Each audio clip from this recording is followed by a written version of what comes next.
Welcome into the OBR streaming network. My name is Brad Ward. This is a brand new edition of the React. Thanks for being here. Make sure you hit like and subscribe as you're filing into the chat. Good to see you all joining us. If you're over on Twitter, hop on over to youtube.com/Orange and Brown Report so you can get into the chat here and get involved in the show.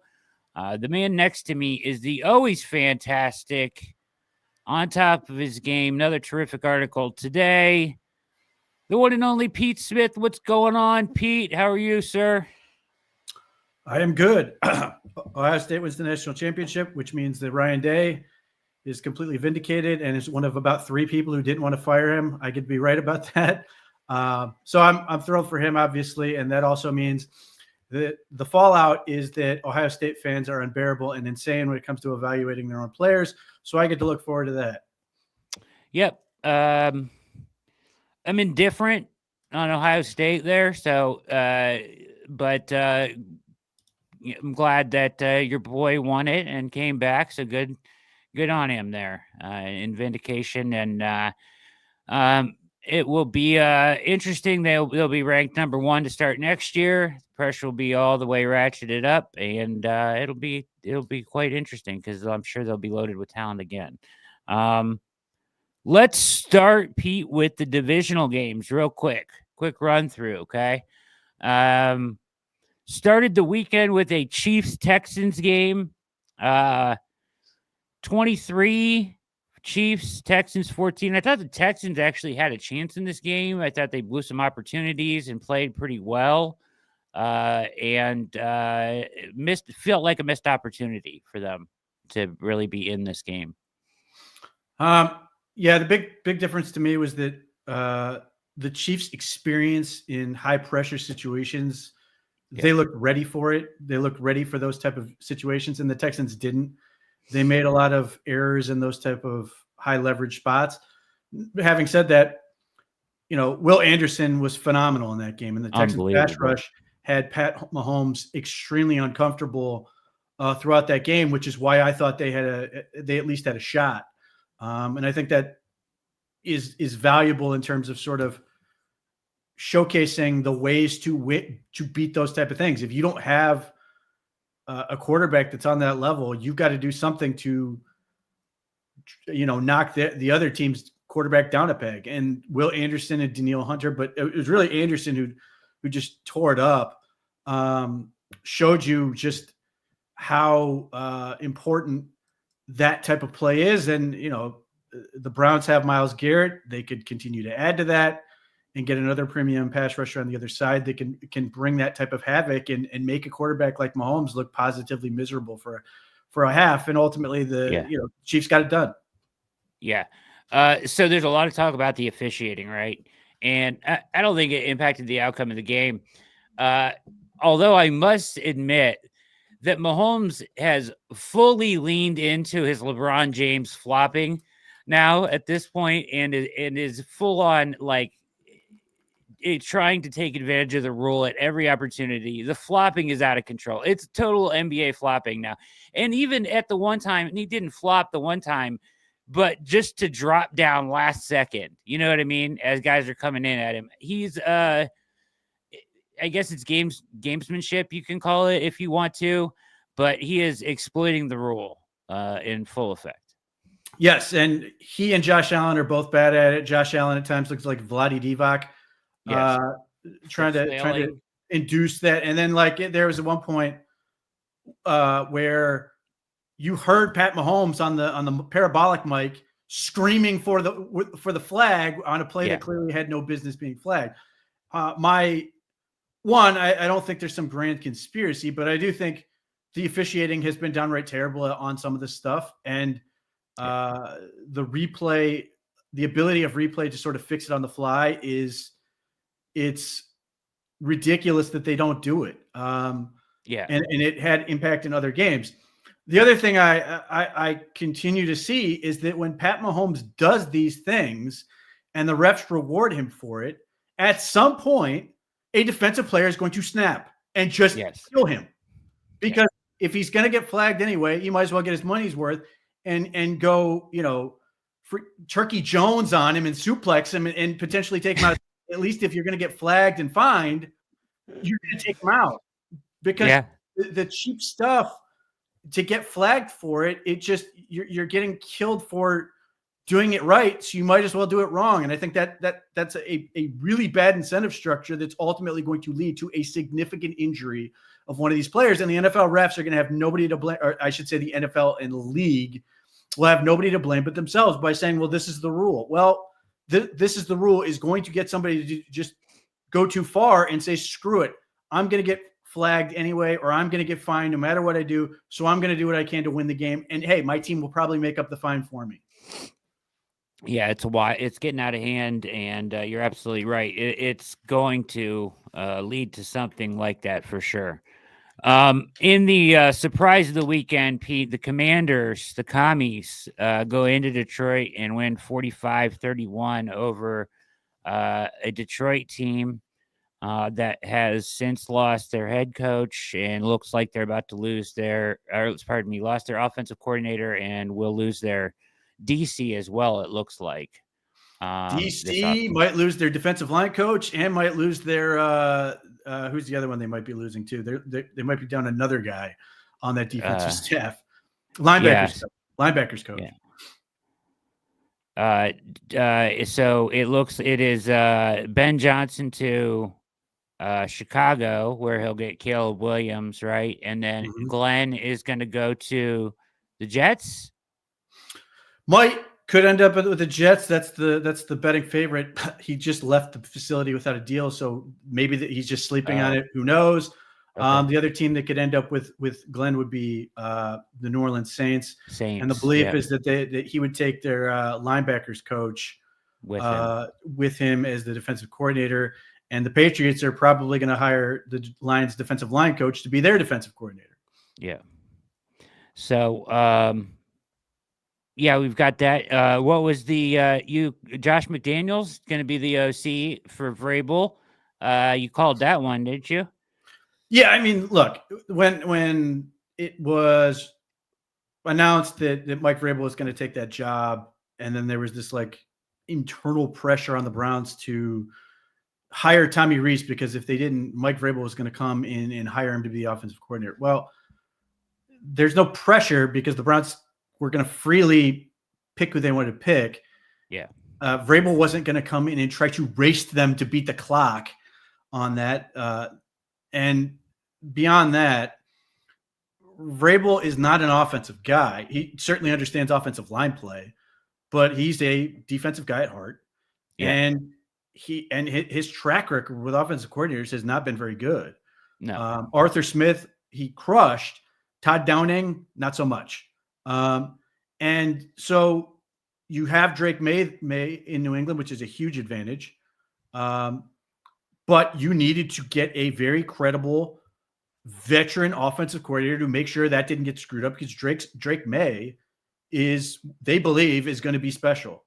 Yeah. So were they going to, was it realistic that Mike Vrabel was going to hand the keys over to Tommy Rees, who's been an OC for two seasons, one with Notre Dame, one with Alabama?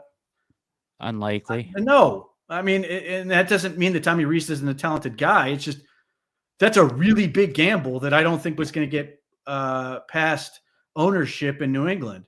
Yeah. I don't know that ownership is necessarily thrilled with Josh McDaniels, given that it's just, they can't get away from the past. Yeah. But he, at the very least, you can say he's more than qualified to do this job. He's had success putting quarterbacks in positions to succeed, and that is ultimately job one for the Patriots. So that seemed perfectly, in line with what they needed. Jaden Daniels was unbelievable in that game. It was, I thought he played almost a flawless game on offense. He didn't make the big mistake. He made some incredible throws when he had to have them. He just has this poise gene, or the ability to just remain calm at all situations and make the right decisions.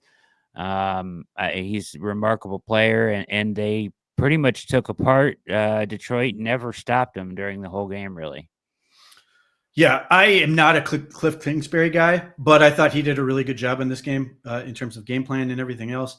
Jaden Daniels was every fourth down Jaden Daniels was in, they converted. The only one they didn't was that weird Marcus Mariota sort of fake, looked like it was supposed to be a fake and then toss, and then the running back was in the way thing.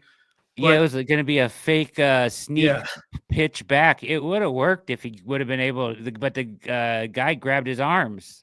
He just had to hold on to the ball. Regardless, and if they lose the game, I know how that would have gone over in Cleveland. I would have heard about it for weeks about that call. Washington did not lose heart, and they stuck with their game plan. They were aggressive the whole way. They were rewarded for being courageous, which I'm always a big fan of. They just played a lot of smart football. It was a lot of, and it was a lot of 4th and 2.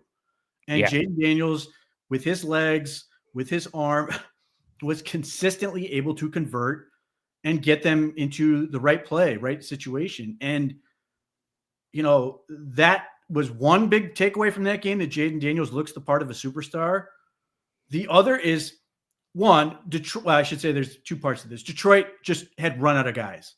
It really felt like 2023 for the Browns against the Texans, when you just started started going bad, and you just looked around. You're like, this team they're just gone.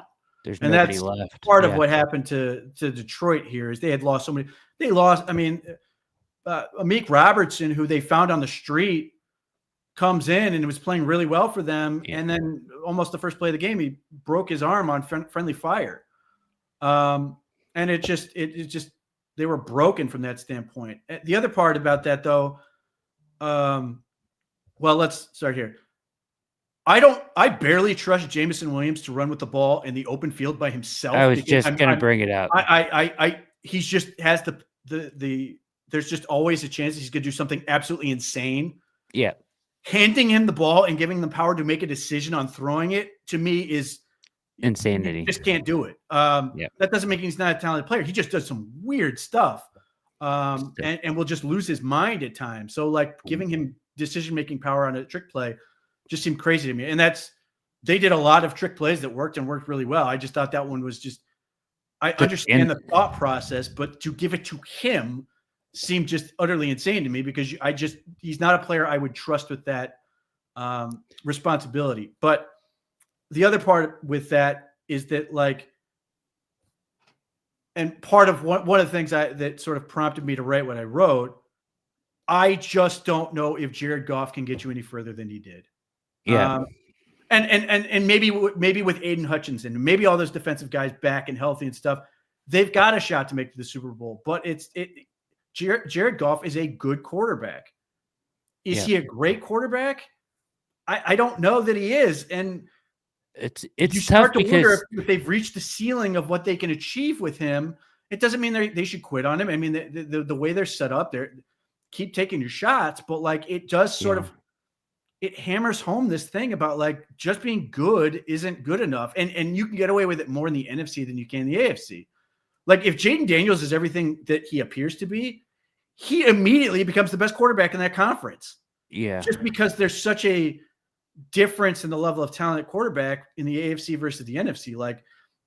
Jalen Hurts on the other side, I think Jalen Hurts is firmly in the average to good range. Now, he had one MVP caliber year, but he was arguably a liability in a number of areas of that game against the Rams. Yeah. And so Jared Goff occasionally will have these games where he's just not very good. And it wasn't like he was egregiously bad. He made a couple throws that just, Mike Sammers still made a great play on that ball on the post route, for example. The ball should have been a little bit further, and maybe he shouldn't have taken that shot. But it wasn't like he was ever egregiously bad, and we've seen that. But it wasn't enough, and that's sort of where you sit there and you go, is Jared Goff enough? And you end up in these conversations, fairly or unfairly, where now you're sitting there going, well, we have this guy who's been really good. He threw for 4,000 yards, this, that, and the other. Is he good enough? And that's kind of a weird situation to be in. I also think that Jared Goff saved your boy Sam Darnold a whole lot of money. because he takes a little bit of focus off of Sam Darnold. Yeah, it does. And now there's another quarterback who sort of flamed out in the playoffs, and it's not just Sam Darnold. And I do think that will have an impact on Sam Darnold's finances. I think that will help ease the pain that he caused. I think most people will effectively move on, have already moved on in basically a week. Certainly by March, I think whatever damage people perceived he had done to himself will be all but forgotten. Yeah, I've seen it already being overlooked and forgotten already, to your point, a week later. I would say this about Goff. You make an interesting point, but I've seen him be so much better than that. Mm-hmm. So was it just a bad game? Like, can you get him to – the question is, can you get him to play 4 really good games in a row and they're healthy, and can that be enough for that team? Now, I do think, in my personal opinion, I'm not saying Dan Campbell's a bad coach, but I do think that his coordinators help him a ton, and this is going to be impactful to lose Ben Johnson, and that hire for them is huge. I'll say this about Dan Campbell. He's done a heck of a job. But they had 2 massive choke jobs in the playoffs. I mean, last year they gave up that massive lead to the 49ers. And then this year, I don't know if it's necessarily a choke, but you are the number 1 seed.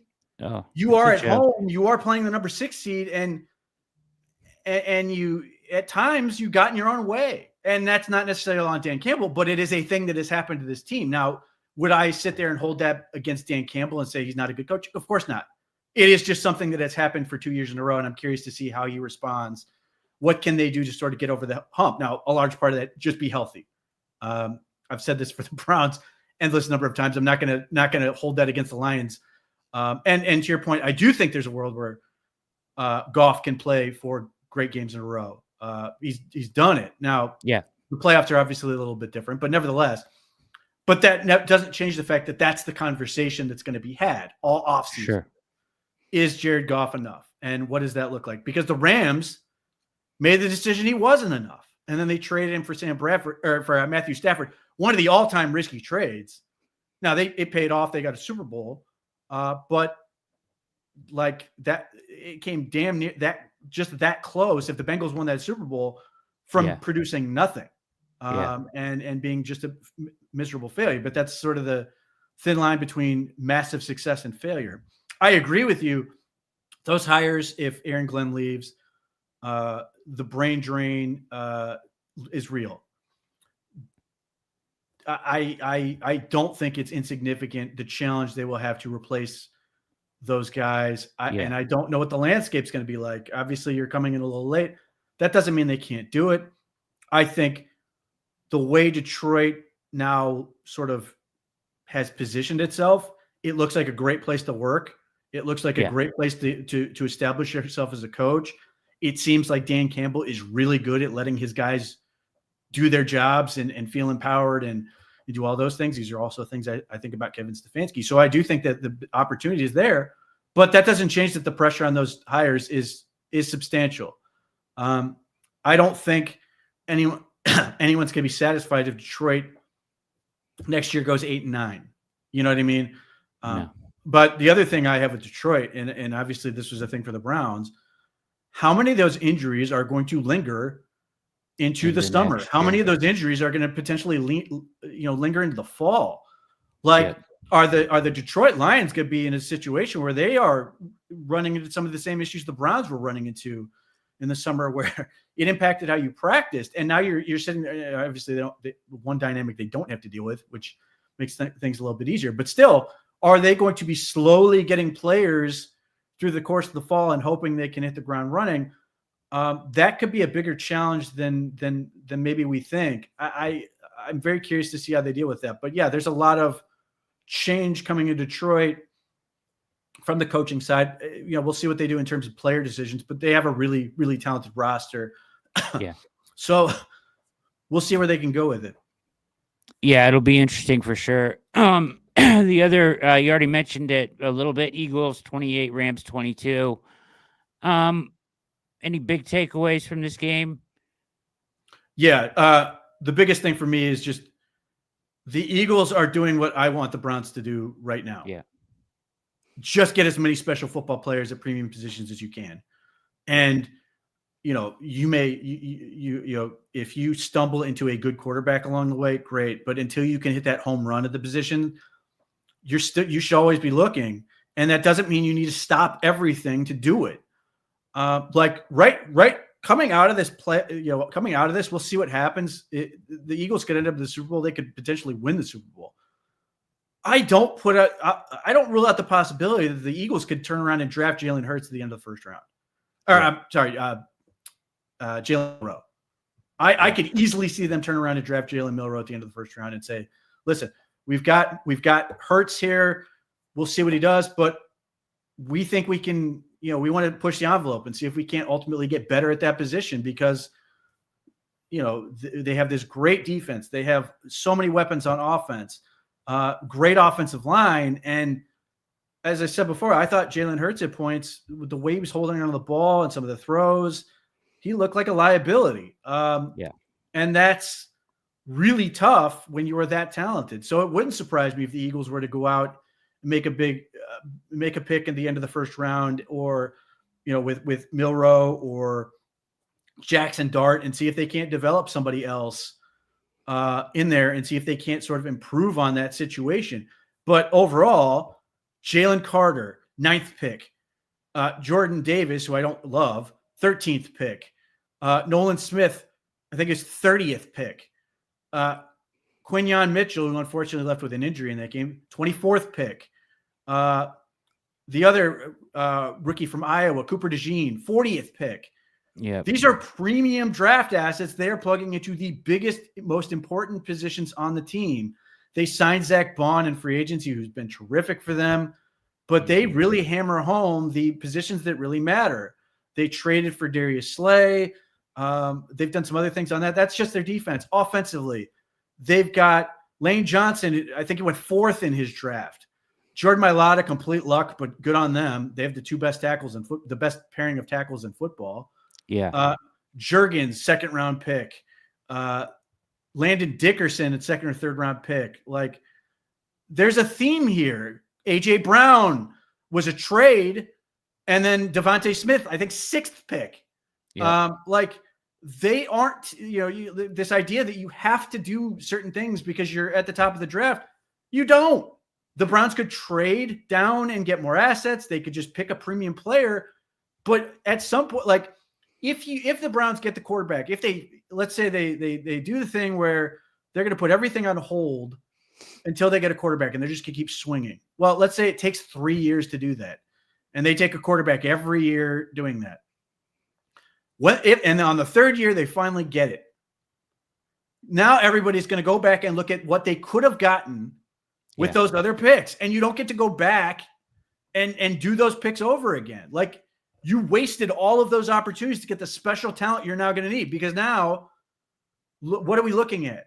What is the immediate question everybody has for the Buffalo Bills this week as they go into Kansas City? Does Josh Allen have enough around him? The Bills hit a home run at quarterback with Josh Allen. They got that part right. So now they need to get as much talent around him as possible. Well, if you've now wasted all these opportunities to get that talent, opportunities to get special talent around the quarterback who's going to matter to you, like, that really does, it hurts you quite a bit. Yeah. Lamar Jackson may end up with his 3rd MVP. He's never been to the Super Bowl, and that's not a criticism on Lamar Jackson. It is that difficult in the current landscape, and he's a home run at quarterback. They crushed it, and yet this is still what they are dealing with.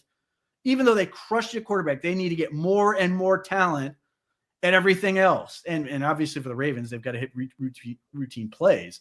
But nevertheless, and this is sort of what I wrote, you can't just get a good quarterback at 2. We did this with Baker Mayfield. Baker Mayfield was a good quarterback. Now, there were other mitigating circumstances in that situation, but it was never Baker Mayfield just a bad quarterback, though people tried to make that argument. The reality was, people were asking, is Baker Mayfield's good? Is he good enough to get you to that great? To great? Is he good enough to compete with the Patrick Mahomes of the world? Yep. And the decision they made ultimately was no, which would have been fine if they didn't then do the other thing. But now you get the good quarterback at 2. And now you're sitting there to his whole rookie deal, hoping he becomes great, and it never happens. Now you have to then make a pivot off that and somehow figure it out. Or you do it like Jacksonville did or the Cardinals did, and you give your guy your fingers crossed, hoping it's going to be turned into great, $200 million, and then they aren't. And now you're sitting in another situation you're sort of stuck in. And this is sort of the point is like, you can't just take a quarterback, because even if they are good, that's not good enough to compete in the AFC. It might be good enough in the NFC. It is not to deal with Joe Burrow, Lamar Jackson, Josh Allen, Justin Herbert, CJ Stroud, all these quarterbacks. And then if you can get through those guys, you're going to have to find a way to beat Patrick Mahomes. Good Correct. isn't going to do that. You have to get great. And that's one of the reasons I think, one, and I keep stating this, if the Browns believe there's a great quarterback at 2, take him. Done. Move on. But if they don't. And this is the whole reason you don't do that, because most people are going to be will think, oh, man, it's great to have a good quarterback. Let's use Bo Nix as an example. I don't know what Bo Nix is going to be, but he had a really good rookie year. Yeah. But if he's just good, ultimately that pick's going to be sort of unsatisfying ultimately. Like, it's not that Bo Nix is bad. There's a lot of these quarterbacks in this range. Sam Darnold may have just transformed himself into one. You don't want to marry Sam Darnold. We all want him to be a bridge to the great quarterback. And that's sort of the problem you run into. So like, it's just the great quarterback, Pete, is so few and far between. Correct. So to me, that's so you have to nail that at some point, and putting yourself in that position is difficult. Not necessarily. Yes and no, but so much of it comes down to organization. And my ultimate point was, if the Browns don't believe in a quarterback at 2, take one at the end of the first round or take one in the second round. Yeah. There's far less pressure. There's far less money. There's far less merch dependent on that pick. And if like the Browns go into, they get this guy 2025, and the guys I pointed out for that are Milroe and Jackson Dart. Yeah. They fit the bill of that, have tools that could be great, but making it a lower risk investment. Because whether they immediately show out and look good or not, you can still go into the next draft and just, if you love that a quarterback there, take one. Or you can wait the following year and sort of in that second, third round range, and continue to take these guys until you ultimately find the one you want. But it doesn't stop you from adding the premium talent. It doesn't halt everything else you're doing with the organization, because now you took a guy at 2 who then everything has to be dedicated to that guy and making it work and all these other things. Take that lower pressure position, which I think the Eagles have done, and go that route. But to the point of, it's really difficult to get a great quarterback. I agree. But here, let me ask you, who do you think are the best quarterbacks in the NFL right now? Mahomes and Josh Allen, Jaden Daniels. I would put him up there already. Lamar. Okay, let's use those 4. Jaden Daniels and Stroud. Burrow. Jaden Daniels and Burrow. Yeah, 3 of those guys came in and were just really good right off the rip. And you crushed it. Joe Burrow, Jaden Daniels, and CJ Stroud hit the ground running. The other 3 were organizational plans that came to fruition. Yes. Patrick Mahomes was drafted. Everybody at the time thought, man, he needs to go somewhere where he can sit a year. The Chiefs were a perfect place to do that. They had Alex Smith. He could sit a year. He does. They have Andy Reid, who's a great coach. They were all in on this plan. The Chiefs were a good team already, so there was no rush to sort of get him on the field. And then he becomes Patrick Mahomes, who's now one of the best quarterbacks ever. Josh Allen. The Bills, I think, were 9-7 that year. They trade up to go get Josh Allen, from owner to GM to head coach, all agreed on a plan for Josh Allen. Josh Allen sat for a bit, did not play well, to start out. Looked kind of They changed his and throwing over motion. the course of 3 and 4 years, they developed him and had a consistent plan. And fortunately, no part of that plan. They did not change offensive coordinators until I think year 5 for him. That was they had everything stay there. Lamar Jackson, the Ravens draft him at the end of the first round. They trade back into the first round to get him. I don't remember who they took before him. I think they got the old tight end. No, they took Mark Andrews. No, he was third round. They took an old tight end, the dude from who played baseball. It was a tight end. Yeah, I know it's a tight end. Yeah. Anyway, so they get Lamar. They have Joe Flacco, and they commit to what they're going to do for Lamar Jackson. They're going to change over the entire offense and everything else to fit him. Over the course of 3 and 4 years, you see this plan come to fruition. All of these are organizations committing to doing this thing. That is the key to so much of this. And I could look at the Packers and what they were able to do with Aaron Rodgers or with Jordan Love. Like there's the far less likely situation, which is you just crush it like Washington and Jaden Daniels. He's just that good right out of the gate. Yeah, and so many people are talking in that narrative now, and that's not realistic. To your point, you have to identify somebody that you like, that you think fits, and have a plan for them. Yeah, and it may not work for everybody, but like that is the theme for these guys who don't come in and crush it, and that's what the Browns have to get to. And obviously, even as I say this, I recognize that they also have to do better than 3-14 this year. Like I think that comes in free agency ultimately. And just improving the team, which really helps when you can use number 2 pick to the full extent of its powers, be it getting an impact player or trading it to get more draft picks that can also add impact and basically do what the Eagles are doing. And ultimately, I think that is where they will that is their best path forward. And frankly, I think that's the path they're going to take. The only way that changes is if Cam Ward somehow ends up available at number 2. But I don't think that's going to happen. And that is why I think we're ultimately going to see exactly what I laid out. Now, do they think Jalen Milroe and Jackson Dart fit into that category the way I see it? I don't know. But I think that's a more realistic way to move forward. You get the exciting rookie with all kinds of crazy tools and you just let him disappear. That's the other part is people have to restrain themselves from losing their collective shit and trying to force rookies onto the field. I don't need to relive Deshaun Kaiser. Right. And that's another element of this, but that also helps if the Browns do what they need to do and win football games. Like if you win football games, you eliminate that temptation. So that's where I think this thing needs to go.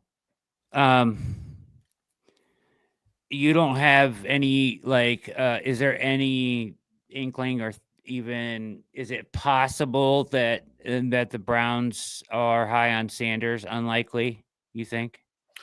Anything's possible. I just again, this comes down to what I ultimately think and what Kevin Stefanski wants in a quarterback. It's not him. I think Kevin Stefanski, and I've said this before on here, he wants guys with tools that he can that are coachable, hardworking, willing to learn, so that he can sort of mold them into what he ultimately needs them to be. But I don't think he gets overly excited about, not to say he doesn't get overly excited or doesn't like these players, but I don't think the Browns as an organization view those guys as likely to get to the great that we need. I think those are guys who are more likely to end up in the good category that the Browns don't want to be in. Yeah. Because there's mixed evaluations, as always, on these guys, right? Some guys are real high on them, some are low. The majority are lower on, these two in general, but some feel like they can be special players. Some don't, you know what I mean? So you're ultimately, we don't know what their evaluation is. We just know what the kind of consensus is. And the consensus is that they're not I would say like their percentage of being a success in the NFL appears lower at this point, based on most evaluation. Go ahead. Near as I can tell, Mel Kiper is higher on Shedeur Sanders than anyone else I've seen, and he Yeah, freely admits it would be his fourth best quarterback compared to last year's class. Like that's a tough spot to be in. that's tough. Yeah, And that doesn't mean he can't be successful. Obviously, we're talking about Bo Nix. He has that opportunity to be a great quarterback. yeah, But still, and everybody seemingly is coming out and saying JJ McCarthy is better than these quarterbacks easily. yes, So yeah, these guys have the opportunity to prove everybody wrong, and hopefully they can. One of the things I found interesting, at least is with the two guys I mentioned as potential candidates. Jalen Milroe, as far as I know, has a sterling reputation in terms of hard work, leader, all those things. He has a master's in business administration already. He's 22. He won the Campbell Award, which is for academics, all while being the quarterback at Alabama. And then Jackson Dart, I listened to Rick Spielman, who I believe is with CBS Sports doing the draft stuff, saying he has intangibles like JJ McCarthy.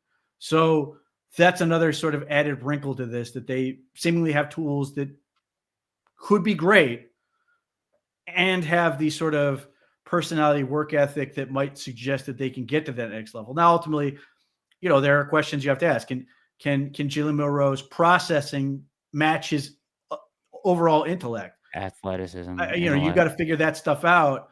Can in the same with Dart and some of the Milroe has the Oklahoma game and the Michigan game where you sit there and you go, what the hell is this? And Jackson Dart has the end of the Florida game. And those are real games that raise questions. Now, is it enough to sort of rule them out? I don't think so. But there is now reason to sort of dig deep and figure out what happened and how do you get them past this and all these other things. And Milroe has some other questions in terms of mechanics and sort of making it's weird. His arm is so fast in terms of his throwing motion that it almost makes it harder for him, because by virtue of this amount of velocity he's able to put on the football, it's a lot like with DTR, it makes it so you have to be super accurate because your room for error is almost nil. And not, you need to be able to develop more touch on those passes, sort of make it easier for your guys. So, these are all questions you have to evaluate. But ultimately, again, you're not taking them second overall. You're taking them sort of in this range where it might be acceptable to sort of take a swing and miss, and then just sort of move on. Yeah. And that range is also to be determined, because you never know, somebody could really fall in love with one of these guys and take them in the middle of the first round, which or 10th, or seems like a likely scenario, honestly, just because vacuums quarterback build. Yeah, just because quarterback. I watched some of Dart's film. The thing I noticed the most, because I started watching some of his 23 games, the cut-ups, and then into 20. He feels like he took a huge leap from 23 to 24. Because watching 23, I was like, this is pretty ugly. And then I watched 24 and he looked a lot more polished. So that, I would say it was encouraging that in 1 year he could look that much better. And maybe that there's some ceiling there. So something to think about. All right. So on topic here, you're watching The React with the fantastic Pete Smith. My name is Brad Ward. Make sure you hit like and subscribe. Make sure you read Pete's article on the quarterback. Good isn't enough at number 2 over at the OBR today. Let's start with some other guys' evaluations of the quarterback position. Here's Daniel Jeremiah on Rich Eisen talking about these very guys. But he doesn't start there. All right, here we go. Daniel, since this may be the conversation tomorrow morning, and if it's not, we'll have it at some point in time. in regards to what the Vikings should do with J.J. McCarthy, and I'm going to term it this way by asking you, if J.J. McCarthy was available in this year's draft, would he be, one? Yeah? That's what you're saying? Yeah, he'd have been the first pick in this draft. Yeah. As the quarterback. I mean, if you don't, if you want to take the best player, to me, it's now. He doesn't even hesitate. There's not even there's no quibble. Nothing. It just now states as fact. Abdul Carter. Yes, this is where we're at. I agree. And it's a good point. Here's what I would say about JJ McCarthy. If you have seen him, if you saw the pictures of him on the sidelines in the Minnesota game, his body is like atrophied or something from his injury. He looks like he's lost like 25 pounds. I would be a little bit concerned about that at this point. He looked like a high school, I don't know. He looked like a pencil neck compared to the ripped guy that we saw in the preseason. I don't know. The injury does that to you, I guess, if you can't work out. He injured his MCL. I mean, it's another one of those where it's like a weight-bearing injury and you can't do a whole lot. And he might be a guy who has to eat and has to work to maintain being a big guy. So they're going to be fine. JJ McCarthy's going to be the way they go. I still think they're going to keep Sam Darnold. And even listening to Quezzy Adolfo-Mensah, he did. I know everybody sort of was like, the Kevin O'Connell was like, well, he's ready to see him go. And then I listened to Quezzy, it's like, not so fast. Yeah. In having, I had a Vikings fan, diehard fan on All Eyes on Cleveland last week, and she was pretty adamant that they would be crazy to let him go. At the very least, they would franchise tag him. Because they could trade him. And like they're not going to let this idea that they're going to let him go for a third-round compensatory pick is nuts. And the fact they have enough, room. Yes, they do. Money-wise to have 40 on and 40 off, and it doesn't matter in the franchise tag. They are in really good shape. Yeah. As is Washington, which is terrifying. Yeah. Abdul Carter. He's unbelievable. Holy cow, does he jump off the screen? Yeah. Oh my God. Yeah, I don't think they give you that number at that school unless you're just an absolute freak show. Right. It's what is that? That's 44 in Syracuse, 55 in USC, number one for wide receivers in Michigan. Blah blah blah. Yada yada yada. He's unbelievable. Yeah. Oh my God! But he's at a different speed. I brought my son in who was home from college, and he works at recruiting for Baylor. And I said, "Here's a good test. Here's a good thing when you're watching pass rushers. Let's watch the sideline." I pulled up Abdul Carter. He is 2 yards ahead of the edge rusher on the other side, who's a good player, but that's how fast he was off the ball and how much ground he was covering. That's when you know you got absolute threatening me with a really good time. So he's top 5, right? Who else is top 5 right now? Taking a look at things. Well, I mean, he's big time. Cam Ward, to me, I have him as the top quarterback. Okay. From where I am in the process right now, and there's quarterback needy teams, so that's going to push him up in there. Will Johnson, did not have the year this year that I think he would have liked to have, but and didn't play as much. But if you go back to the previous year, and I do have some connections to people that may have coached him that speak quite highly of him. So. With Will Johnson, is there still some debate as to whether he can play tackle, or is it just now teams are taking him as a tackle? If you're taking him that high, you want Will Johnson's the corner from Michigan. Who am I talking about? You're talking about Campbell from LSU. Will Campbell. Yeah, I mean, having watched him, I can see why people want to put him at guard. It wouldn't surprise me if his like height and weight are almost identical, or like his height and arm length are almost identical to Joe Thomas.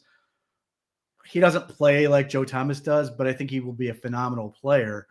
But I do think he's probably more suited to play guard than tackle. Like for example, I think Campbell would be having nightmares about blocking Abdul Carter. Like, just as an example, in that type of player. Having said that, like I don't agree with it, but I was listening, like the NFL Stock Exchange podcast was arguing that like they would love to see him somehow end up at center because he's just that good at doing everything mentally.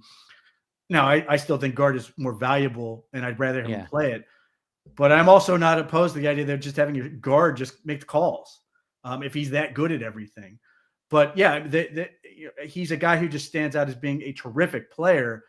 Just he may have a hard time just holding up a tackle against those super bendy, speedy edge rushers, and some of that may be dictated by what division he ends up in. Like if you're a team that plays in a division that doesn't have, let's like if the Jets were to get Campbell, he might be okay playing on at tackle because the Patriots don't have super bendy edge rushers.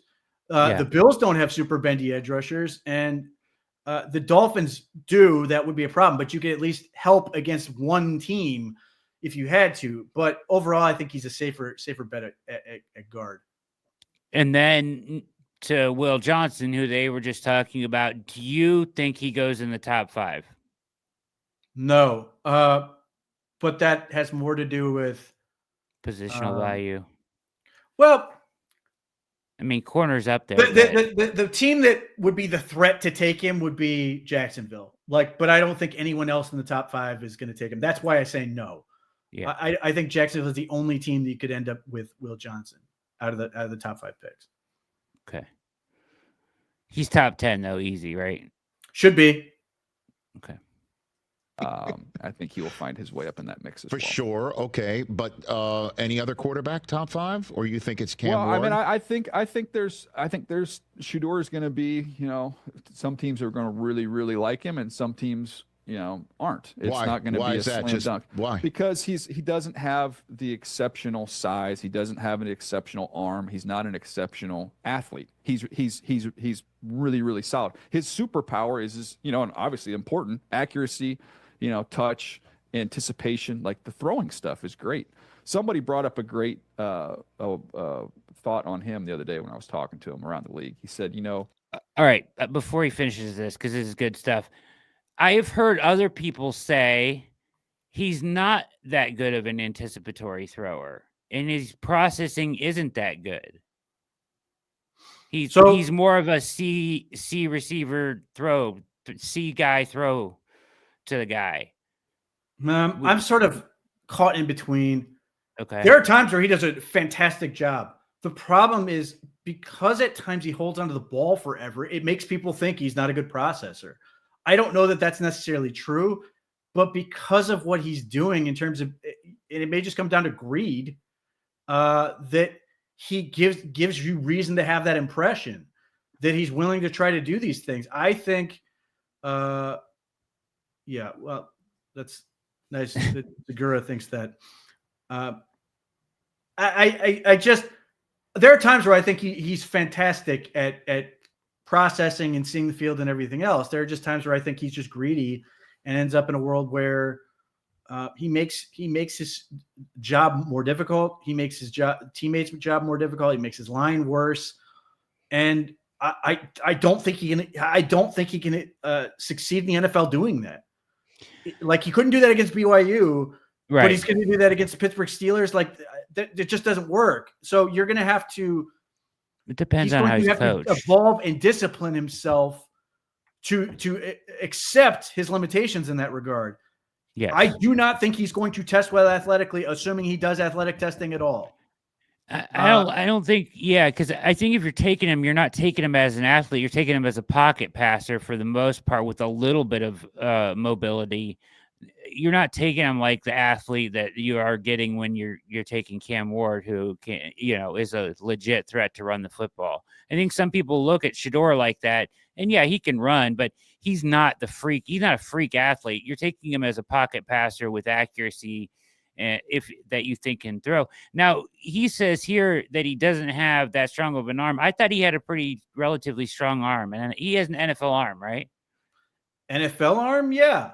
Does he have Cam Ward's arm? No. No. Does he have Jackson Dart's arm? No. Does he have Jalen Milroe's arm? No.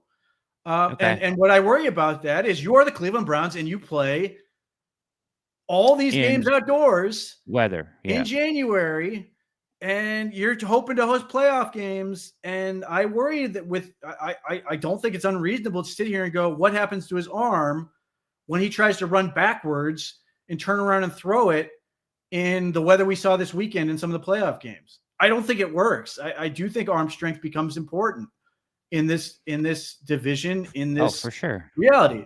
And if we fast forward and we have a dome and the Browns are playing in a dome, it's less important. I still think arm strength matters, but there's less of a premium. I think Shedeur is better in a dome team. I think he's better in a team that plays outdoors, but south of the Mason-Dixon line or out west, where weather is not nearly as much of a factor. And I do think that's part of the evaluation process you have to be able to handle. Joe Burrow doesn't have the elite arm, but he's got a really good arm. Russell Wilson, really good arm. Justin Fields, really good arm. Lamar Jackson, phenomenal arm. Like, these are not by accident. Ben Roethlisberger had a phenomenal arm. Like, and you don't think he has that kind of an arm, like a Joe Burrow arm? Like I just seen him throw to the field side a lot in college football and be very accurate from yes. Like he 15 to 30 yards intermediate, very accurate, and ball on a string to the field side of a college football field, which takes a lot of arm strength to do. And, he throws the deep ball at 2. I don't think his arm is restrictive, I guess. Maybe I think I agree that he has the ability to stretch the field, but I think those balls are often going to look more like Tua's ball, where you can get out there. It's just not going to have a whole lot of speed on it. Like, it's going to be anticipatory as opposed to, that Josh Allen, Lamar Jackson type throw where he just turns around and says, no, I can fit it in there. I can make that happen.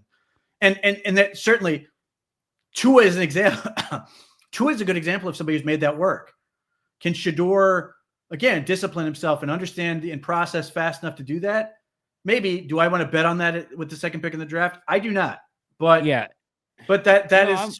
is where you're at. That's why I do think a team like Las Vegas, I think, is a good fit for somebody like Shedeur Sanders. Now, that ignores some of the other realities of the Las Vegas Raiders, but just in terms of a good place for him to play, I think Las Vegas makes infinitely more sense than Cleveland does. I think your article today makes so much sense because here's where I'm at with, because I've started to watch these guys and I'm not an expert or anything, but my evaluations of what I see, right? And Shedeur, after watching half of his games this year, right? I think that he can be a good quarterback in the NFL if he was coached right. That's why I think your article is so like, if he gets the right coaching, he can be good, but he's not going to be great.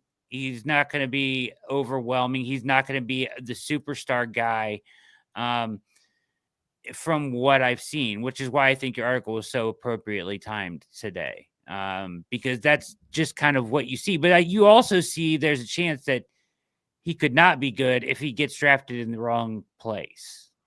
Yeah, and the other part of that is like, I think by virtue of his last name, people who are inclined to like him afford him more physical gifts than he actually has.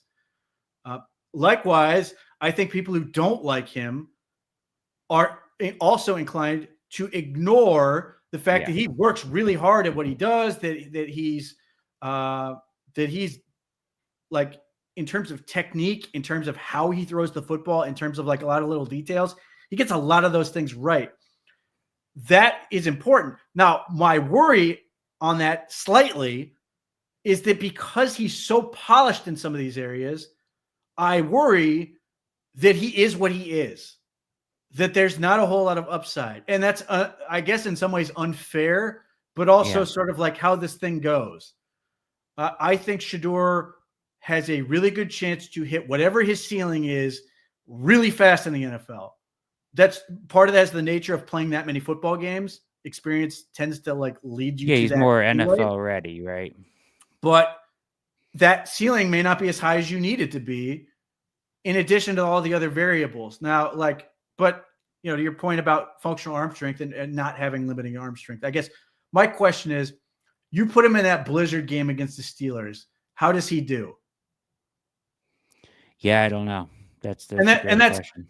And that's, and the Browns would have to evaluate that. They would have to figure that out and make their own determination. But like, they have the real world example where they could point to and say, hey, this is where, having that arm strength and you get the whole hand size conversation and all that stuff when we get there. Yeah, those factors become sort of like talking points and everything else. Now, the other thing, and I'm curious to see, as the Shrine Game and Senior Bowl are slated to take off next week, is Shedeur going to weigh in and measure? And if he does, what does it actually say on the scale? Dane Brugler said before the season, confirmed 198 pounds. I don't think he's going to be 220. Like, yeah, I think you are, even if he drinks a whole bunch of water and does all those things. Yeah. I think he's going to be around 205, maybe 208. And like, that's another thing where I don't think he's going to get physically bigger in the NFL. He's already had access to all the training and everything else in the world. And at that point, I'm not saying he's fragile, because I think the kid is tough as nails, but he's functionally the same size or smaller than Dorian Thompson-Robinson. Yeah, everybody looks at and goes, oh my God, is he going to break? And again, Shedeur has always gets up. He's tough. He clearly gives everything he has on the field in that regard. But it does sort of like get you worried that, oh my God, is he going to break when he's suddenly against, Nate Herbig and Alex Highsmith. I hesitate to mention TJ Watt, since the Steelers are currently trying to trade him, according to all their fans. If Trey Hendrickson stays in Cincinnati, if whatever the Ravens do, I genuinely worry how many times is he going to be able to take hits from very big people before we're sitting here going, oh my God, he's hurt. Yeah, it's tough. As Junkyard Justin saying, average arm, average height, average speed. He isn't a first rounder. That's right. Like, that's tough, man. Because and as I wrote, like, if you don't get those special traits, and maybe Shedeur's are all mental, which that's would be what I was just really good. say. And I've heard the argument, people have tried to go, oh, he's going to be like Joe Burrow. Well, Joe Burrow, I quickly point out, 6'3", 220, and has a whole lot more athleticism and a stronger arm. But also, like, so if you're not getting that, now you're hoping that somehow he's going to be Tom Brady or maybe Brock Purdy. And that's one, super unlikely in general. And two, there's a reason those guys didn't go when they did. Like, they were effectively lottery tickets that got cashed in. 6th round for Tom Brady, 7th round for Brock Purdy. Like, they didn't go, if you talk redraft, everybody's going to take Tom Brady knowing the end. But like, everybody can readily recall that photo of Tom Brady coming out of the draft where they insist on showing this dude his skivvies. Like, that's also a thing that doesn't happen anymore. Like, you don't see players come out like that anymore. There's just so much more in terms of training and everything else. Like, those things don't happen. Brock Purdy is a weird outlier, but like, Brock Purdy, they're currently having the same conversation with San Francisco that we're talking about. Oh, 100%. Is Brock Purdy good enough? Right. So like, that's sort of where you get in this world. And it's distorted. I agree with like everybody who's immediately going, well, that's not really a fair way to do this. It's not.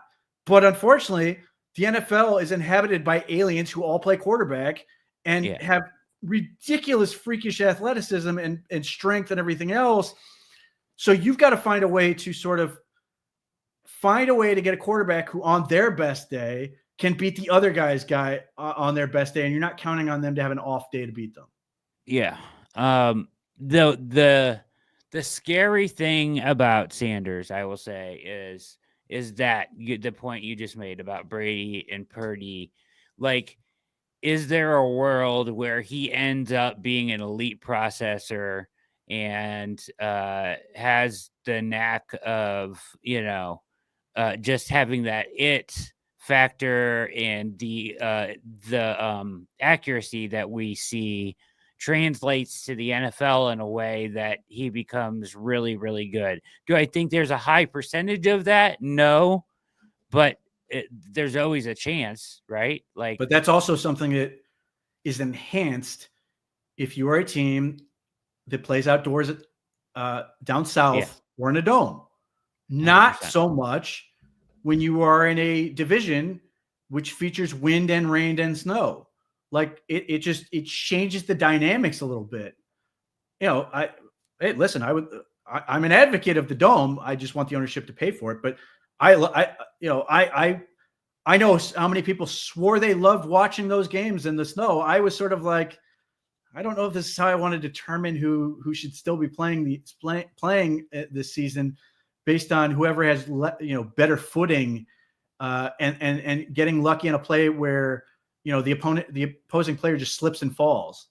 I'd rather see the best guys play like the best guys, but this is the world we live in, and the Browns play in a climate where being accurate is certainly valuable, but like can be taken away from you in a weird way because the other things. You have to have potentially other things to make up for it, whether that's better arm strength or size and strength or the ability to create with your legs. And that's the other thing with Shedeur Sanders. And, it's really hard to ignore that all the quarterbacks still in the playoffs can move and create plays with their legs. And yeah, we're not that far away from Tom Brady doing everything from the pocket, but like defenses are getting better and offensive lines are getting worse, which sort of makes that really difficult. So like one of the ways to sort of neutralize and level the playing field if you're playing offense is to be able to do the things that we saw Jaden Daniels do on fourth down after fourth down after fourth down. And that's something else that you have to take into consideration. I'm not saying Shedeur Sanders can't make a play with his legs. I've seen him do it, but is he a threat, a big enough threat where that's a thing you have to like consistently account for? It is not. Jason, making the point that not picking QBs because of snow games, that's wild. I wouldn't say just snow games. I would say that if you watched this weekend, the weather was a huge impact in both games on Sunday. And you had to have somebody with arm strength to even be able to throw the ball at all in that game. I mean, look, both those games.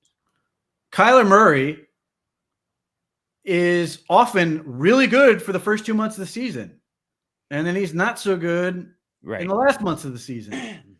And unfortunately, the playoffs happen at the end of the season as opposed to the beginning. So you have to account for these things and who you're playing against and where you might be playing. The Browns play outdoors. All their division opponents play outdoors. You have to be able to deal with that. Like, this is half the argument I heard with I hear from people going, well, this is why they shouldn't have a dome. This should be a home field advantage. Well, if it's a home field advantage, then you have to have somebody who's equipped to deal with it. You can't just ignore it and say this isn't a thing. It is a thing. Now, that's not a reason in itself not to draft a quarterback, but it's something you have to account for. It's a factor. Yeah. It sounds weird to say it because of his dad, but he said Shedeur is an overachiever. Like he the sum is greater than the individual parts. If you just break him down with all those, the traits, the size, the arm strength, the explosive athleticism, the twitch, all that stuff, you might not be enamored, but he knows how to play the position. And so I go back to, going back to Adam Peters, we were talking about earlier when I was saying, did you learn a lesson when you were in San Francisco with Brock Purdy in the scouting process? And he said, yeah, he was the best at quarterbacking. So like, that's kind of a funny way to phrase it, but I was like, okay, yeah, drop back, see, sort, and deliver the ball where it needs to go accurately. That's what Shedeur does really well. It's just, I think, as through the spring process, some people that are going to be more traits-based in their analysis aren't going to be as high on him. So that's going to be the discussion. Well, and then we'll put a pin in the J.J. McCarthy conversation to see if we're talking about it next time you and I chat, or that's for further down the road. But in the meantime, DJ, really appreciate the time. You're the best. Catch the Rich Eisen Show every single day on. All right. So there's Daniel Jeremiah's thoughts on all of that to this point. We're going to do some more here with just a few first minutes here, Pete, of Check the Mic doing their first mock. Since the Browns are picking second, we don't only have to watch about 5 minutes of it to get through the Browns pick with them. But it's Steve Palazzolo Palazzolo. I can never say his name right. And Sam Monson used to be with PFF, now with the 33rd team. We've gone to them before. This is their very first mock of the year. And it's interesting as they talk about the quarterbacks, get some more. I think Sam Monson's a big Shador guy. I believe you're correct. If I watched just a little bit of this, but I was like that. I haven't heard him really expound on it. I think he's just hinted at. I think he's mentioned it a couple times that he really likes Shador more than a lot of people. He does, I believe. He says he didn't want to, but he can't help it. All right, so let's see here. But also, a lot of people don't like. All right, let's get this to about 50 seconds. If I can do that accurately. The NFL playoffs, but everybody else, they've been in mock season for months. Yeah, so let's look forward to the draft. Let's get into it. We're going to use PFF's mock draft simulator and go pick by pick. One unique thing here is all 32 teams have their first rounder. Right, for the first time in a while. That's crazy. So let's kick it off, man. Tennessee Titans are on the clock. Number one overall. We've talked a lot about QBs probably going at the top. Well, there's 3 QB needy teams right at the top, and I don't know if I have a third QB that I want going up there. So someone's left outside looking in here. Right, and who knows if they actually like.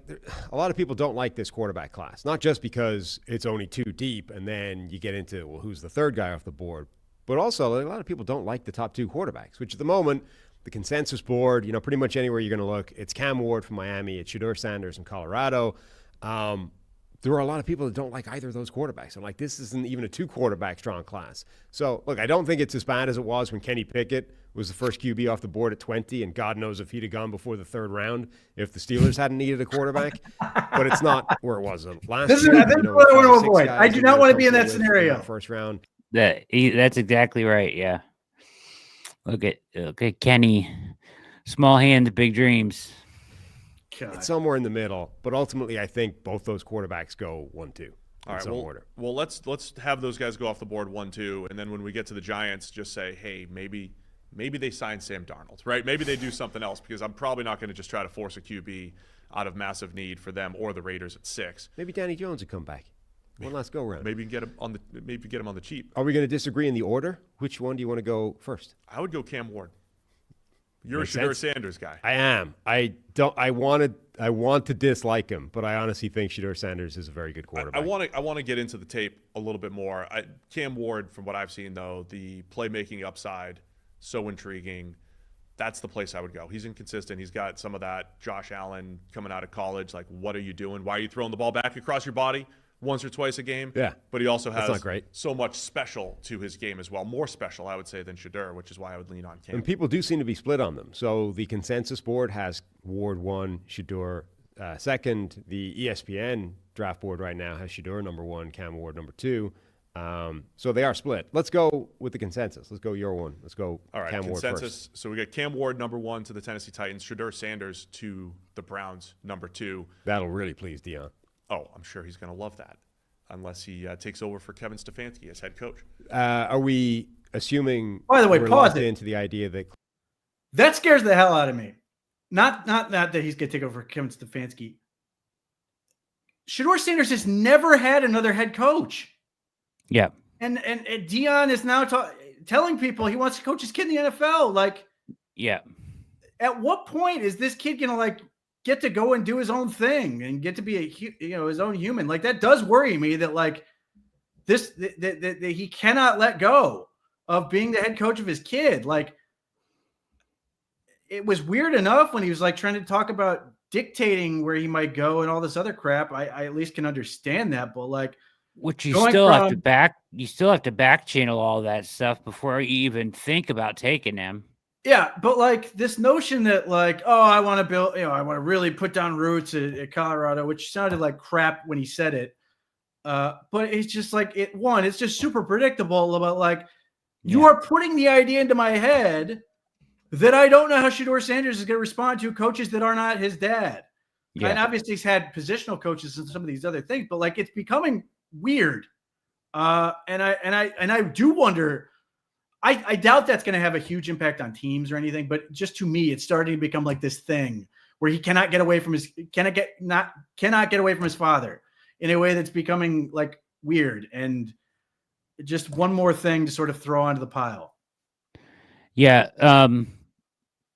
And is there a chance that, say the Browns did want to take him, that it becomes a concern? You really actually have to back channel, make sure that he's not going to, you can't, you know what I mean? Just take him and hope. You have to find out what's going to happen there, because I think his power is very limited. Shedeur can't go play baseball. Like, this is it. Yeah, that's true. It's just embarrassing. I don't know. The whole thing is just. It just, when he started talking, like telling people, I want to go coach my kid in the NFL. Like, it's getting to a point where it's like, come on, we got to stop. So they talked about for a minute there that, there are places. It's actually more split than you would think at a lot of these websites. There's some that have Shedeur one, some that have Ward one, some that have Shedeur one. Then they talked about the ESPN has Shedeur one or whatever. Yeah, but the two ESPN analysts are split. Field Yates has Cam Ward one. Mel Kiper is a huge Shedeur guy. Yeah. I'm just saying, like, I think they took where did I hear they took a poll or whatever, and it came out like 9-8 Shedeur over Ward or something like that, I heard. So anyways, the point is there a chance the Titans take Shedeur at 1? Like, it's possible. It is more possible since they got rid of their very good GM, Brand Carthon, who I hope the Browns hire as a consultant desperately. He's really smart and comes from the same school that Kwesi same school of thought that Kwesi came from.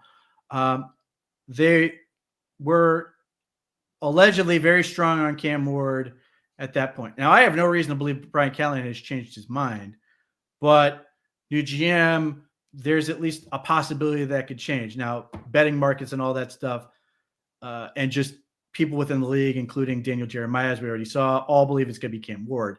But, it's certainly a non-zero chance that they could like Shedeur more, in which case, boom, the Browns more than likely take Cam Ward and off we go. That brings me up. Cam Ward scares the crap out of me. I've been watching his games too, back and forth. Mm-hmm. He scares the crap out of me, Pete. He looks so much, and you've said this before in here, he looks so much like Deshaun Watson. It scares me to death. Yeah, like he looks just like him.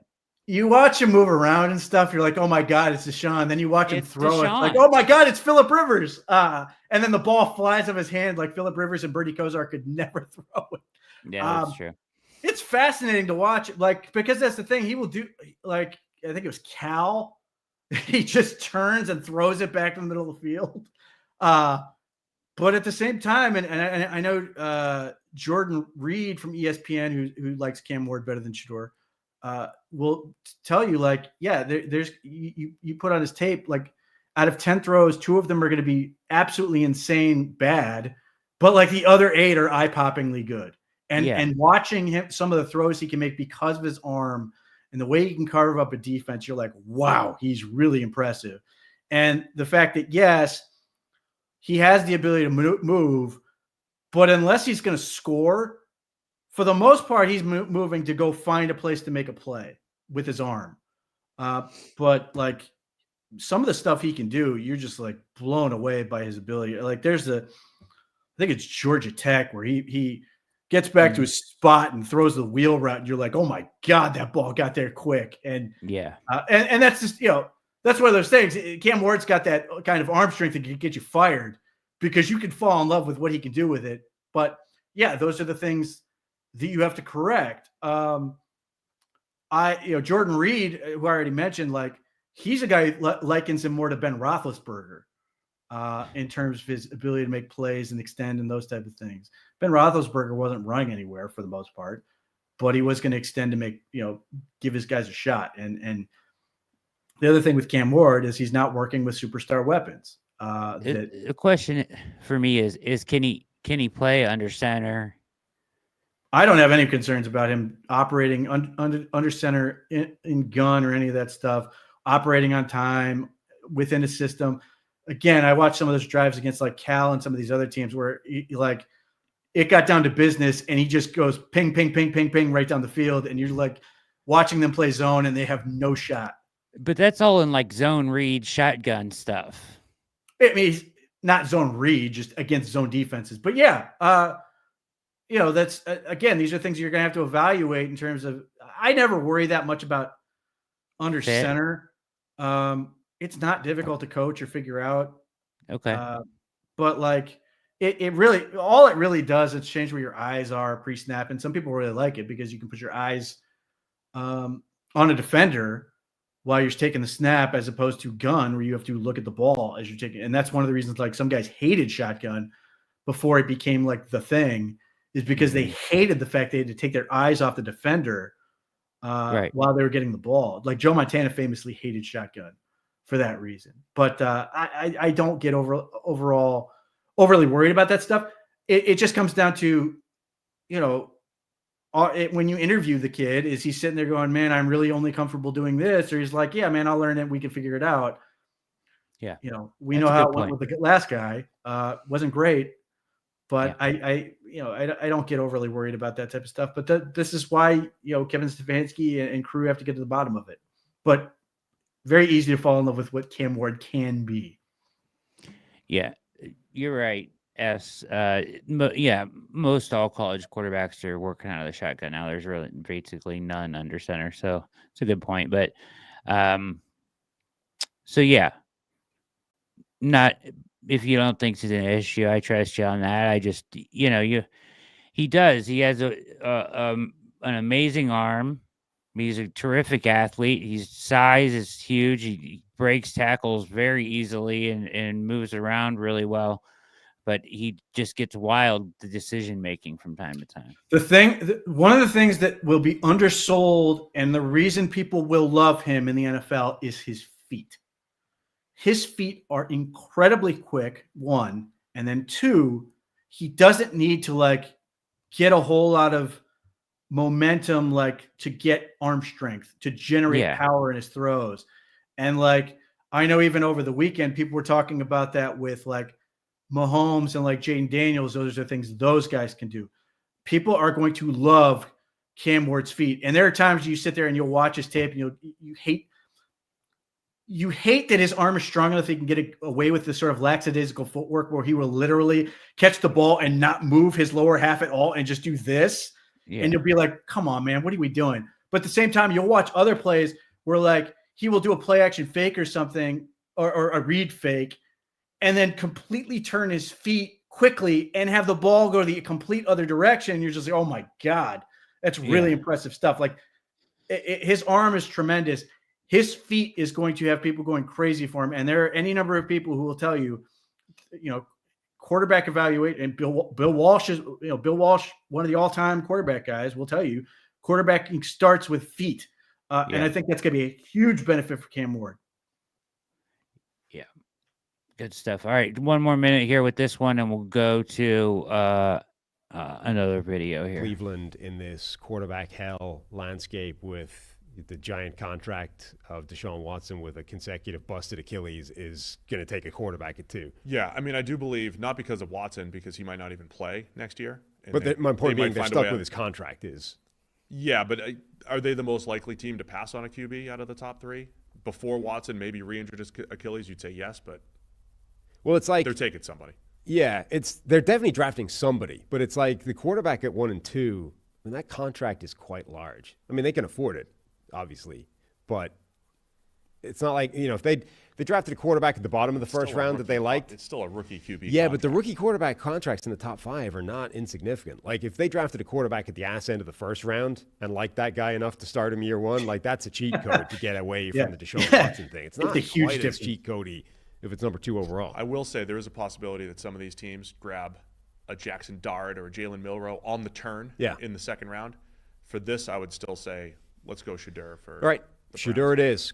Dion. All right, so a lot of stuff that you wrote about there. In fact, the difference in the pay scale, I think you wrote about today in your article, right? So, Jaden Daniels has a contract. It's the 4-year contract he signed is worth about a little under $38 million, which That's isn't crazy. I did not realize that. It's not a huge, like, it's, you're sitting there going, man, that's not really a big figure for a quarterback.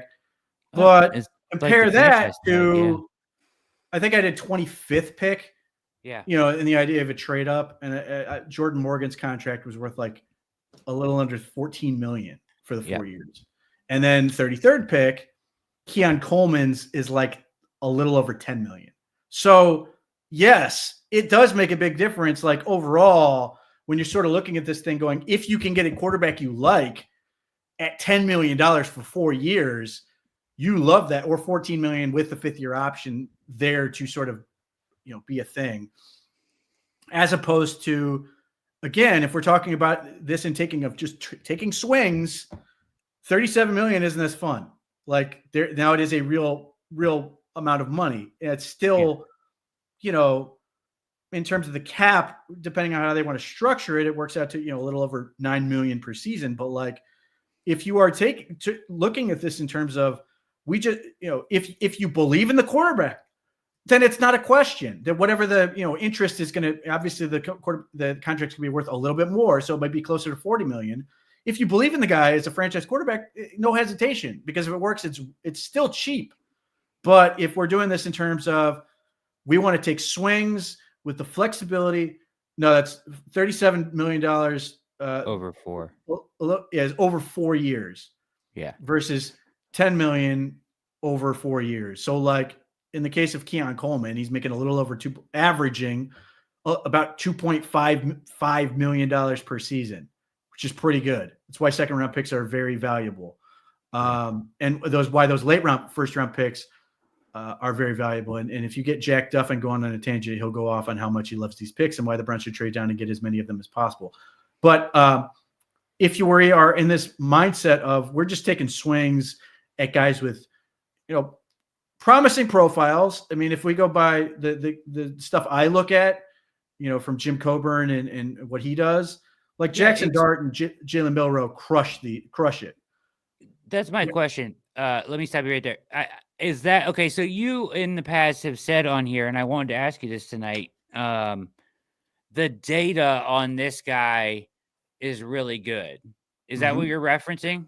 Yes. Well, it depends on what we're talking about. I'll use multiple data points, but just in general, yes. And what he does is he weighs what these guys did in college on a variety of different things. And a quarterback, with everybody, he will do sort of overall production, market share, all these things, and then get into passing versus rushing and all these other things. And then he will get into advanced statistics in terms of how they do on converting first downs from first down, second down, third down, what percentage they're converting touchdowns on these various downs, nitty gritty, and gives you a profile, and then gives you data points. And then he will compare those to all the quarterbacks in history. Oh, wow. Yeah. Getting back to however far his data goes back, which is really far with quarterbacks. With some of the other positions, like some of the defensive players, I think it's like the 80. Just some of these stats didn't exist. Before that, and data was more difficult to track down. And then, there's some other ones. But anyway, so then you are, and to sort of get over the sort of movement of history in the game, it's like the percentages from a guy who played in like the 70s are going to be in a window of a 10-year framework of when they played and sort of compartmentalized within that era. Yeah. And the guys who are playing now are within, are going to be looked at within versus the last 10 years they've played.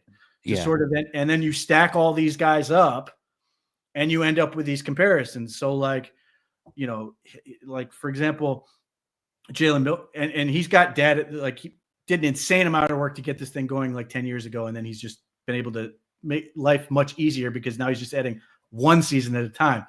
But like with Jalen Milroe, his upside was like RG3. And you have to remember, I know people will go, oh, RG3, well, he didn't work out.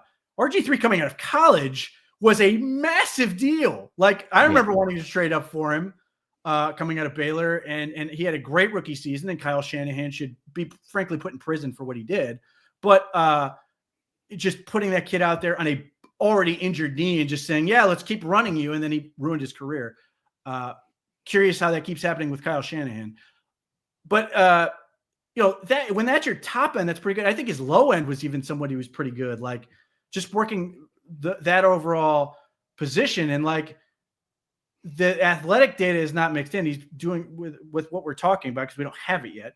But like just from a production standpoint. So for like, if you're like somebody who really likes Shedeur Sanders, well, his top end comparison for Shedeur Sanders was actually Justin Herbert, which you're probably loving. Now, obviously, there's some other elements to Justin Herbert's game that I don't think Shedeur Sanders is going to be able to rectify and recreate. But the size, still, you sit there and go from a passing perspective, he could, there's a world where he ends up being that good. And yeah, that's really good. And then like, I think on the low end, his was DTR. And for people who are Browns fans who now absolutely detest DTR, that's probably a terrifying prospect. And then you have to sort of consider, well, those are the range of outcomes. He could also end up somewhere in the middle. So it gives you sort of a way to sort of look at this. And like, it's really interesting to see what he comes up with. And it's not like he makes these determinations. He's entirely going on what the numbers tell him. Yeah. But he's been posting videos on his YouTube, All Pro Football Data. And like some of the comparisons are really interesting. And some of the guys who he's really high on are really interesting. And some of the ones that the data doesn't like as much. Like I'll tell you right now, I was surprised at how uninspired the data was when it came to Cam Scatterbo as a big play threat. And you're sitting there going, man, this is a guy who go in the second round. And like the data is like, I don't know if you want to do that. So it just gives you an interesting perspective. I can see that. I mean, I don't know his 40 time or anything like that, but I don't know. He just gives me the feel of like a better college running back than he would be in the NFL. Like and then like within the running back realm, he's gotten to a point where like he can identify guys that like could end up being like factors in the league based in almost entirely off of them being able to catch the ball out of the backfield. Yeah. And guys who have just made a career out of doing that. So like, I think one of the guys, he hasn't done a video on him yet, but I just know from the early data, the kid out of Syracuse, LeQuint, whatever his last name is, who crushes it on catching passes as not a dominant rusher, but like a guy who just really does well as a pass catcher. And that still enables a world where that guy could be successful in the NFL. So it just gives you a lot more perspective on on some of these guys that can sort of inform you in general. Now, just from my overall perspective, like, people get into this where you look at the data, you don't look at anything else. Here's what I do is I let the data guide me on who to watch because I don't have time to watch 400 prospects. Exactly. The data tells me, hey, these guys based on this information look really good. And then I take that information and now I go watch the tape and identify, does this match up with what I'm seeing? And then beyond that, the data can sort of give you a sense of where they should pick. But like ultimately, I still got to stack the board. So now I take the data perspective in the one hand.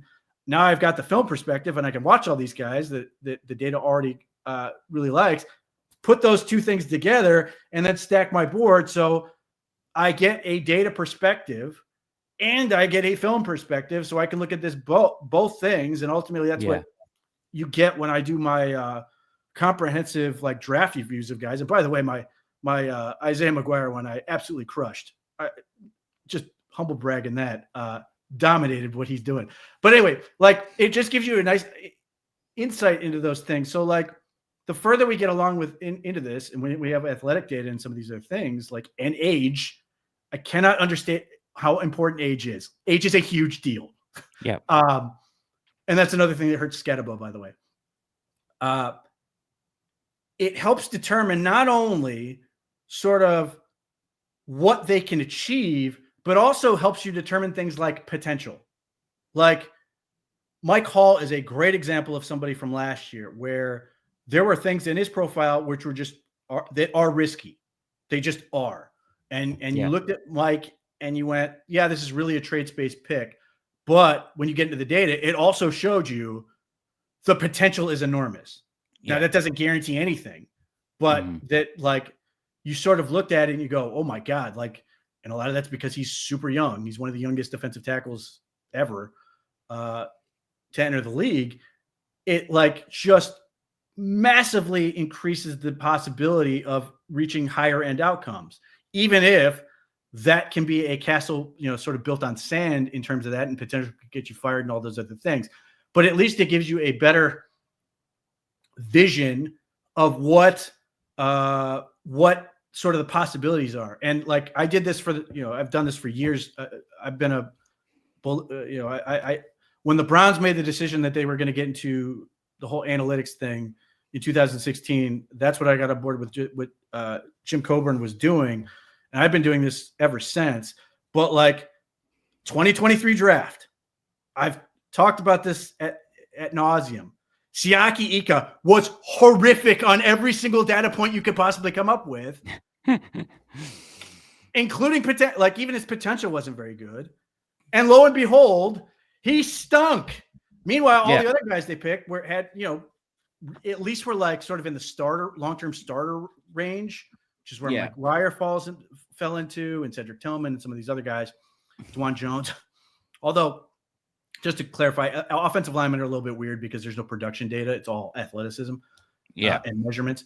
But like with all these other guys, you sit there and you watch, you go, yeah, there's a reason to believe in why the Browns made the pick they picked and why you can sort of see what the outcome says. And this is why it infuriates me when people talk about you should ignore data. It is so useful. It's like when people say this, I immediately think that like they should rip out the speedometer, gas gauge, and all the other gadgets in your car and just wing it and hope it all works out for you, because this information is just super useful. It doesn't make picks for you, but it does give you a lot of insight into where this could work and where it couldn't work. You still can't. It still doesn't deal with character. It still doesn't deal with personality. It still doesn't deal with work ethic. But in terms of all the other things, it gives you a lot of useful framework to operate from and evaluate. Especially when it's packaged the way that you kind of explained too, where you can see how it measured up and compare it to other, people that you want to comp with and how, So if you look at any of the draft evaluations I did on those comprehensive reviews, you will see a whole bunch of charts. They are all straight from him. Showing you all of these things. It's there's a little bit of a learning curve with sort of understanding what he's trying to get across. But if you do that, like you sit there and you go, oh, this paints a really interesting picture, and you may not always agree with it, but like the thing is, like, a place for it always. Yeah. Not only that, but like a lot of the time you sit there and you go back and you look at it and go, well, man, it was pretty dead on in terms of like why this worked or why this didn't work. Yeah. Interesting. Good. Yeah. I wanted to ask you that. I'm glad that's an interesting answer. That's why I wanted to ask you about what, when you were saying that. So I'm glad that you said that, and certainly we'll check that out in more detail. All right, everybody, hit like and subscribe here at The React. We're going to finish up with one last video here as the Ultimate Cleveland Sports Show talks about how the Browns could go from worst to first, just like the Washington football team. Though, the Browns have the number 2 pick in the draft. Ooh. And if you go back to last season, the Washington Commanders went from essentially worst to first, number 2 pick, to now an NFC championship team, or at least during the game. I saw more tweets than I expected saying, oh, that could happen to the Browns next year. before we go into whether or not you believe it can, Steve, take this graphic. I just want to highlight some of the changes that happened in It's actually Washington. happened 2 years in a row with the number 2 picking. Well, not all the way to the championship game. Well, but whatever. Yes, I exactly. mean, Houston. Turnaround. It's quickly Fair turned enough. around teams with the second pick in the draft. Fair enough. These Yeah, are some but of the they all changes had that the same thing happen. They got new head coaches. Yeah. Well, And new quarterback. And new quarterbacks. in Yeah. Washington's case, Will they Anderson. also did this. They got a new owner. Yeah, and by new the GM. way. Sure. A new GM, a new head coach, both new coordinators, and they revamped their entire defense. 8 of the 11 guys that were top 11 in tackles on the team were not on the roster last year. Yeah, but their So, defense wasn't that good. Brought it in. No, it was 32nd last year. They finished 16th this year. So a Yeah, big but I'm jump, saying they still weren't that good on middle defense. of the pack. So my question to you guys Yeah. is: the Browns have the number 2 pick. All signs point to them probably taking a quarterback. Could the Browns be the next Commanders, or to Bull's point, the revamp of the 2023 Texans and going number 2 pick, take a quarterback to a playoff threat in 2025? The question is, can? Absolutely they can. Yeah. Anybody can. Like that's yeah. Will they? I don't know. I have to see what they do. I got to see what tweaks they make to the roster, man. Like it's like, and I got to see what tweaks they do to. I guess the coaching staff is pretty solidified at this point, right? They hired an offensive line coach, right? They need a tight ends coach still, right? Tight ends, and presumably they are likely to hire a quarterbacks coach, and then they have to decide if they want an assistant wide receivers coach or not. Presumably they will. You think they will hire a quarterbacks coach? That's the impression I get. That'd be great. I'm all for that. All right. Yeah. Yes. Yes. Yeah. Mike Bloomgren. Yeah. Bluegrain, the old coach at Rice. Yeah. And then they got an OC. That's interesting. Man, I'd be when I really look at curious this to know if Dustin Fox has done Rice games. I suspect he has at some point. I'm sure. I know what's his face? The guy who does the Eagles stuff has covered Mike Bloomgren and was on like 92.3 talking about it and was like impressed with Mike Bloomgren as a coach based on his time at Rice. Oh, the national guy that does the Eagles yeah, stuff. the big goofy Ivy League dude. Oh, maybe I don't know who you're talking about. I was thinking of the guy with the weird name from Philly. Ross Tucker, that's who it is. Ross Tucker. Oh, yeah, not him. Yeah, Ross Tucker. Yeah. Yeah, he talks about he did talk about Rice. Yeah. Yeah, because he's Well, I actually think covered games. I don't know if Dustin Fox has, but that seems like it might not be out of the realm of possibility. Yeah, that seems like it for sure.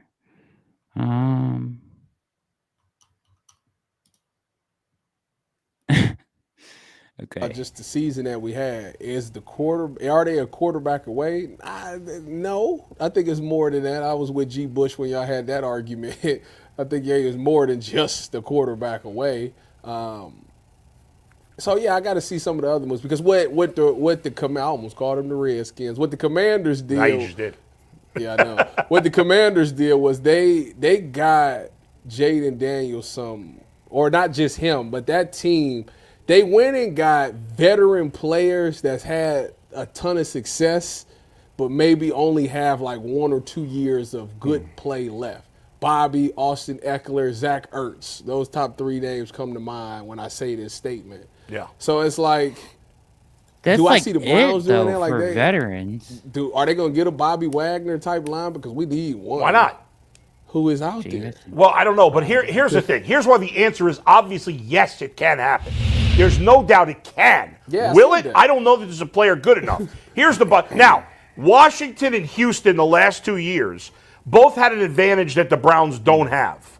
They're not. Washington plays in the NFC, which is obviously not as good as the AFC. There's not. Most of the good young quarterbacks are in the AFC. Houston is in the AFC, but they're in the worst division in the AFC. So, like, if Houston were in another division, they might not have made the playoffs this year. Well, again, who knows? But they might not have. So the Browns have the challenge of being in a tough division where there's two of the 4 best quarterbacks in the league and a Steelers team that's always competitive. So that makes it challenging.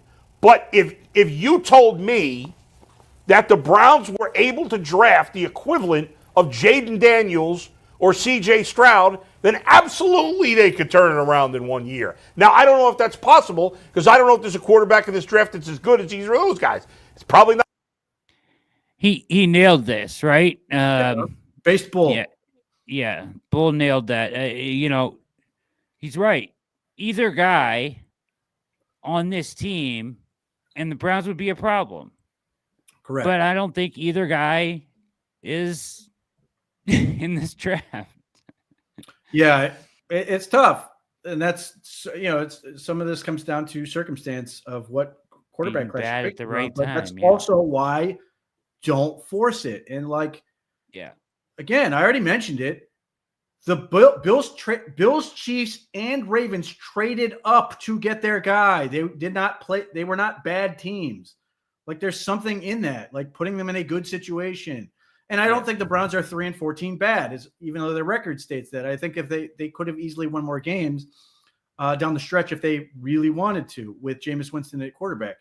And they would have won more games if Jameis Winston had played from the jump. First 7 So, games, yeah. I think they are better than a 3-14 team, but they do have a lot to address and a lot of things to change, but they have a lot of ways to address it. Yeah, that's for sure.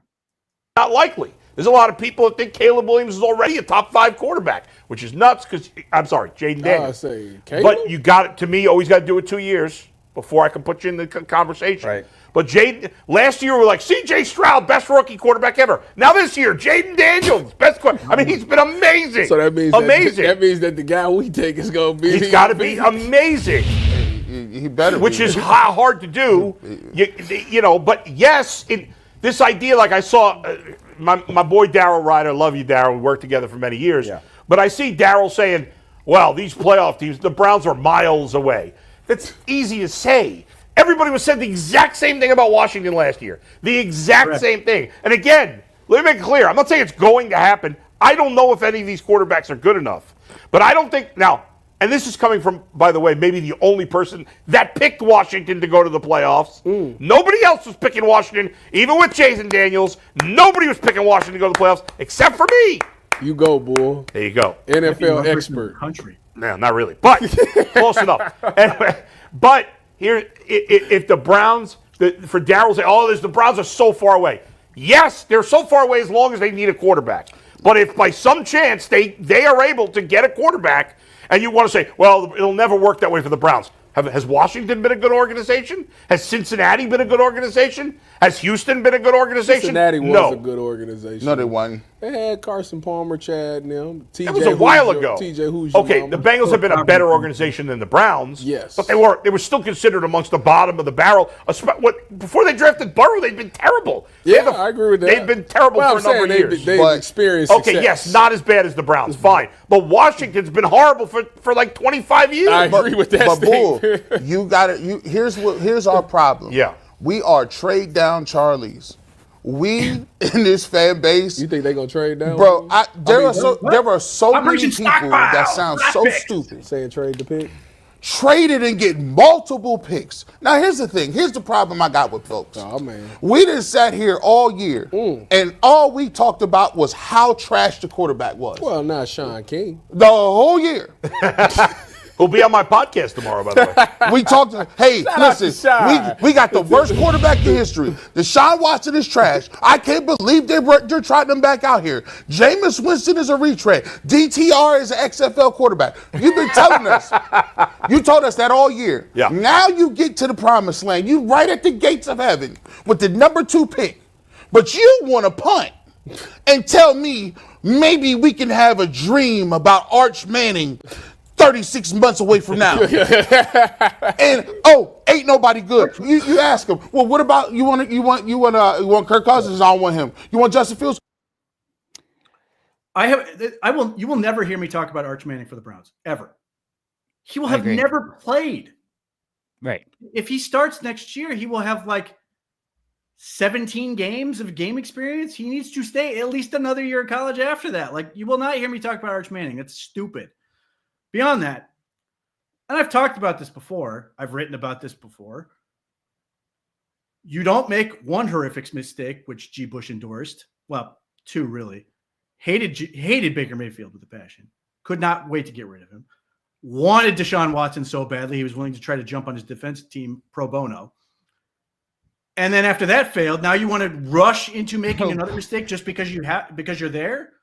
Like, this is where people lose me. And I look, from a fan perspective, I totally understand the impatience.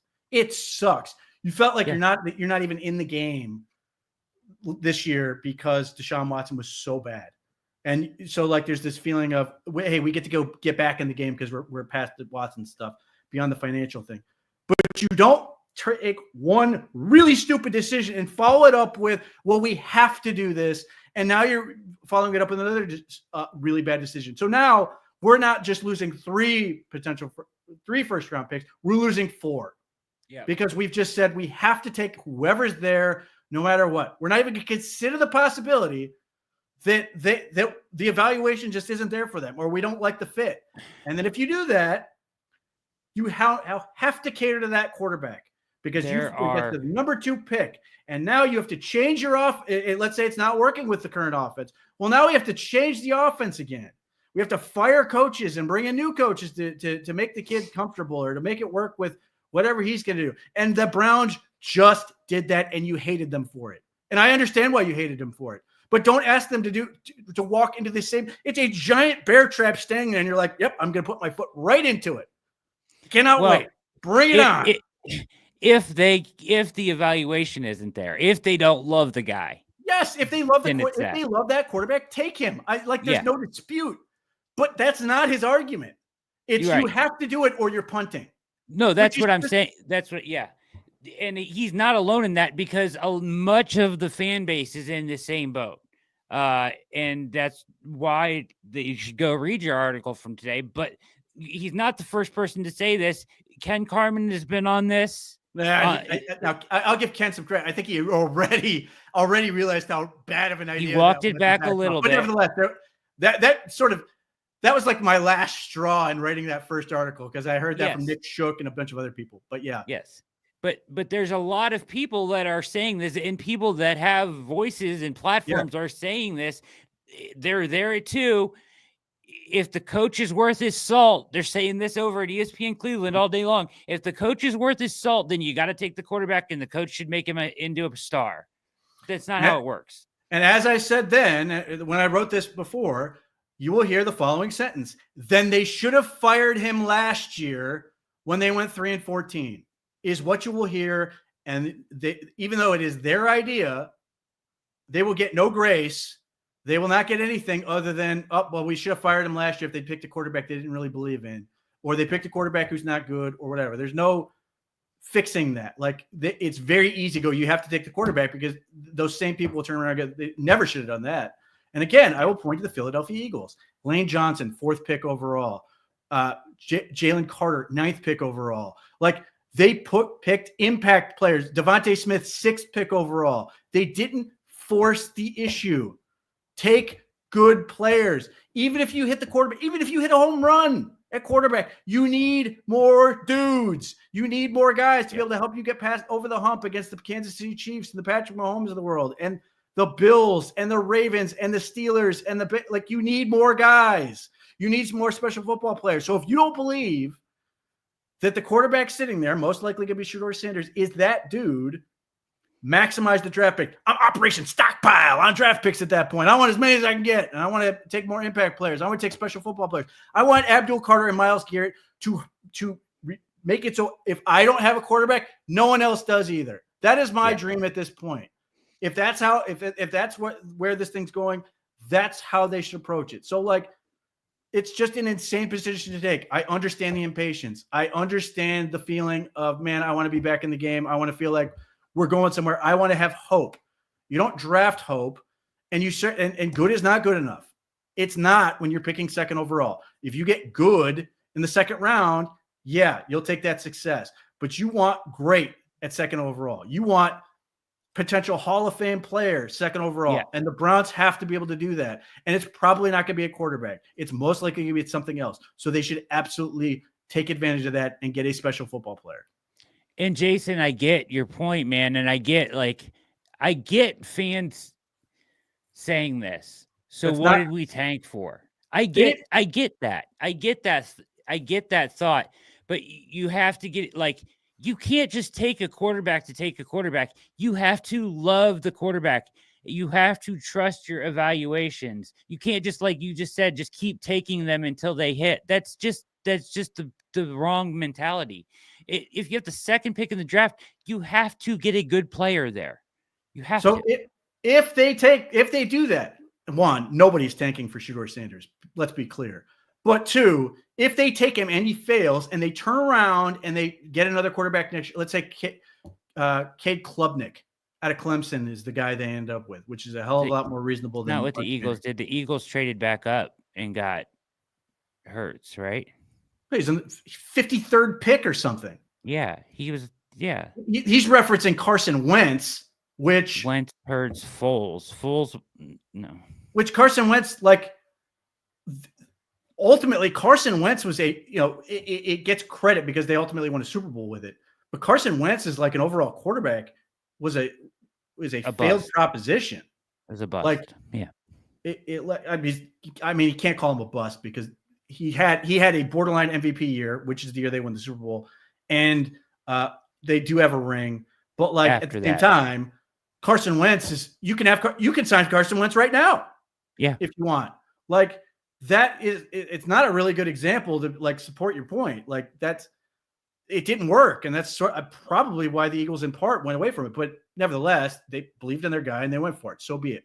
But like, if you take Shedeur Sanders at 2 and he fails, one, it's probably not going to take 1 year. The best case scenario example of that is the Arizona Cardinals, who took Josh Rosen 10th overall, decided he could not play after 1 season. They took Kyler Murray 1st overall the next year. Good on them for recognizing that Rosen wasn't it. But they took Kyler Murray and they have won 0 playoff games. So like, cool, but like it's not really realistic, and they can't go back. Yeah, they kept taking quarterbacks until they found one, but they didn't do it all in the first round. They didn't do it all at the top of the draft. Yeah, they took I think Jalen Hurts was the 5th quarterback taken in that class. And I'm advocating that position of keep drafting quarterbacks. I'm just not doing it 2 unless I believe in that guy. You have to be able to believe in them. So if they fail and they eventually get the quarterback, then everybody's going to sit here and go, like, let's use the Cardinals as an example. They don't get to go back and get Minkah Fitzpatrick or Vita Vea.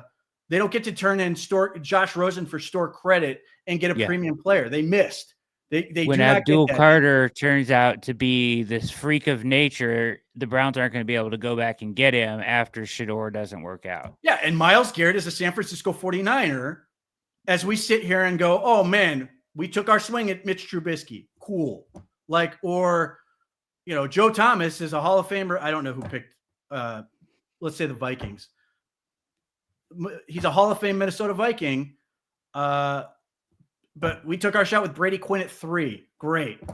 What did that get us? Like nothing. So you can't put the whole thing on one decision. They have to make smart decisions. If they believe Abdul Carter is going to be that impact player, he's going to be a Von Miller, he's going to be the premium pass rusher, then they should take him. If they don't believe the quarterback's going to give them that same thing, because that would be super valuable. And if they do find the quarterback, they're going to want to have Abdul Carter and Myles Garrett there for him, waiting for him, on the other side of the ball. Like they can keep amassing talent. That's part of the reason I think you need to do this in the 2nd and 3rd round, most likely 2nd this year, but you get the idea. So you can keep adding premium talent or keep bringing in more draft picks to give yourself more shots of adding talent and getting the quarterback you want ultimately. I'm fine with taking a quarterback. I advocate that position. I'm just not doing it at 2 unless I believe that guy's a franchise quarterback. The price, there is a real cost, not to mention their jobs, but like just from even if I take coaches and GMs out of the equation, just from an organizational standpoint, you don't get those picks back. I think that the reason people are, or us, we are assuming that they won't view them as highly ranked prospects is because of where they measure up compared to previous drafts. And that from the data in the film, I think we view Ward as a guy that they probably should take if he was there, and Sanders doesn't measure up to, maybe could be a good quarterback in the league, but not great. And if you're not getting that, then you shouldn't be taking it with the second pick. Ultimately, it's what I think will happen, in my opinion. But here's the thing. Yeah.